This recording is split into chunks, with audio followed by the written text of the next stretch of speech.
If you're struggling with fat loss, chances are you're overcomplicating things.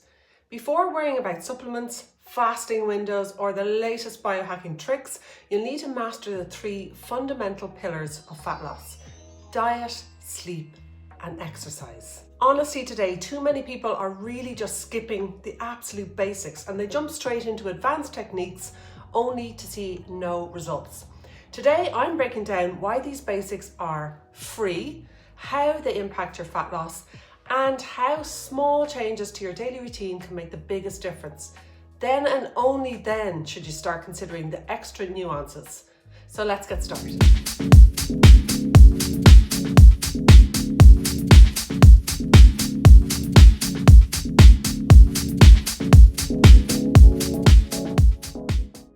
So let's look at fat loss.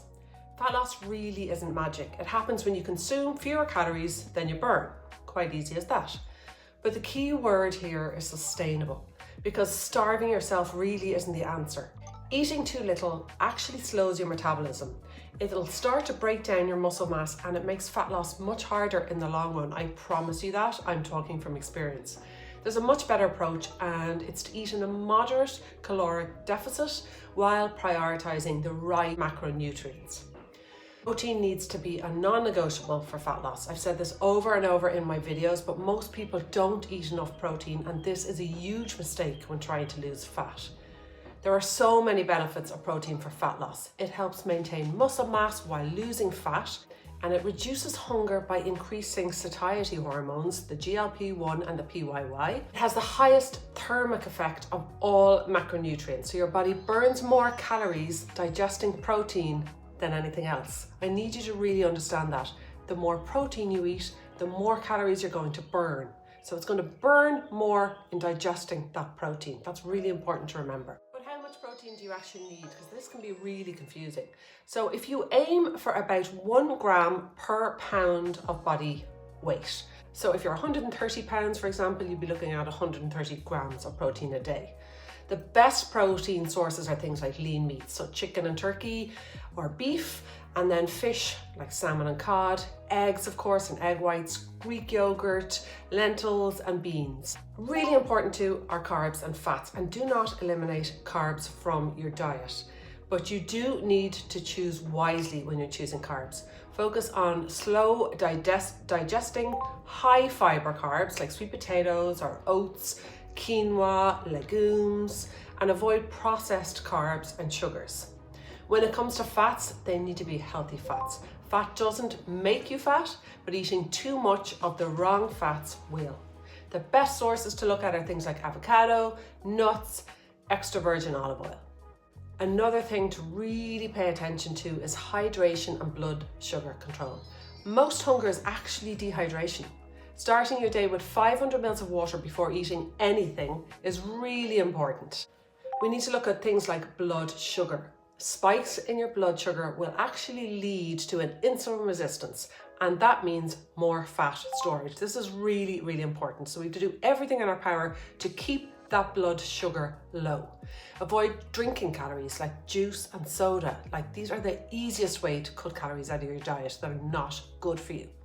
Add fiber, protein, or healthy fat to carbs to slow glucose spikes. That's another really, really important hack that you can learn. So anytime you're going to eat a carb, which are so important, and healthy fats, just make sure that there is protein with that, and you're going to lower that glucose spike.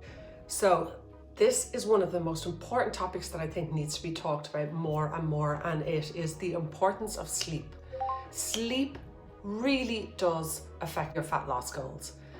And why does it do that? Poor sleep again increases hunger hormones, and it'll decrease leptin, which is your satiety hormone, so you're going to end up eating more. Lack of sleep will also raise that cortisol, so that is going to increase things like belly fat storage.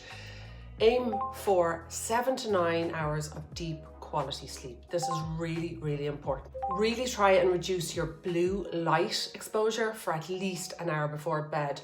Keep a consistent sleep schedule, so the same time every night where possible. Try and supplement magnesium. This is really important, and it supports muscle recovery and a very deep sleep. And don't eat heavy meals late at night. Again, you want to be eating your last meal a minimum of 2 hours before you try and sleep for the evening. So let's look at resistance training, which in my eyes is the key to fat loss. Muscle burns more calories at rest than fat.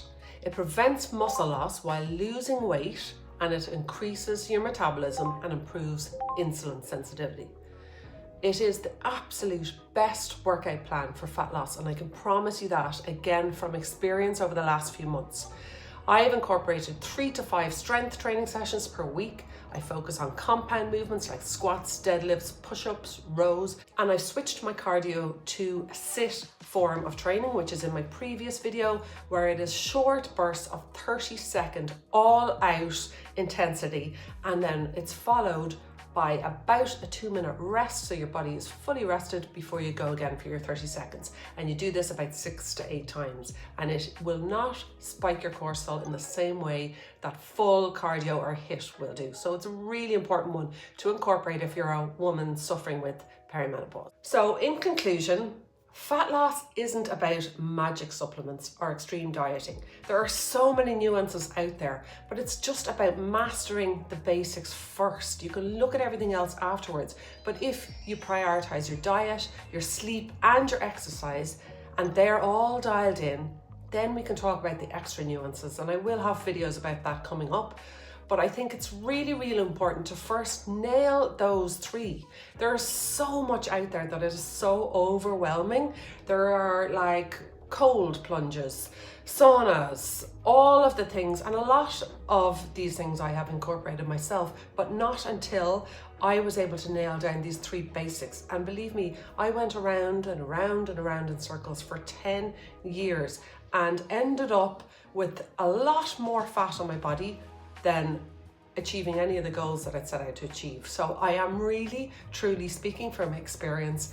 Nail these first 3 basics of nutrition, sleep, and exercise, and then look at everything else after that. So if you want to go into deeper fat loss techniques or strategies that are backed by science, check out my next video where I'm going to look at how we can use food as a natural alternative to Ozempic, something which I think has just gone crazy all over the world, and it's the use of Ozempic and other drugs for fat loss, but I don't think there's enough, and there's certainly, I might add, there's certainly a place for these drugs, but I think it's also important for women to understand that there is an alternative in our own foods and a natural way before you need to go down that road. So that's my next video. I hope you enjoyed this one. I hope it was helpful. If you did, I would really appreciate if you could hit that subscribe button. Also hit the notification bell so you don't miss that Ozempic video and everything else that I have coming up. And until the next one, take care. Bye.